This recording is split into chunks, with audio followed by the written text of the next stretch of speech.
সমাজের প্রভাবশালী ব্যক্তিগণ বা ভাই যদি দুর্বল ব্যক্তির উপরে বা দুর্বল ভাইয়ের উপরে জুলুম ও অত্যাচার করে, তাদের পরিণতি কি হবে? তাদের পরিণতি হলো তারা মুফলিস হবে, ভিখারি হবে। ভিখারি বুঝেন? নবী সাল্লাল্লাহু আলাইহি ওয়াসাল্লাম বলেছেন, আতাদরুনা মাল মুফলিস, তোমরা কি জানো সবচেয়ে অভাবী কে, ভিখারি কে? সাহাবীরা বলছেন, আল মুফলিসু ফিনা মাল্লা দিনারাহু ওয়ালা দিরহামা।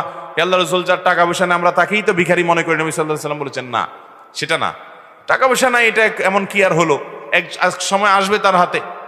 কিন্তু আসল ভিখারি হলো যে দুনিয়া থেকে অনেক নেকামল করে নিয়ে গেছে, আখেরাতে কিন্তু দুনিয়াতে মানুষের প্রতি বিভিন্ন জুলুম অত্যাচার অবিচার করছে, গালিগালাজ করেছে, ধমক দিয়েছে, অন্যায় করেছে, টাকা পয়সা মেরে খেয়েছে, ইজ্জত নষ্ট করেছে, গীবত শিকায়াত করেছে। মানুষের অর্থ নষ্ট করার কারণে কিয়ামতের ময়দানে তারা আমলে পাহাড় নিয়ে আসার পরও বহু পাওনাদার একত্র হবে, আল্লাহর কাছে বলবে, আল্লাহ আমাকে গালি দিয়েছে, ধমক দিয়েছে, আমি কিছু বলতে পারি নাই।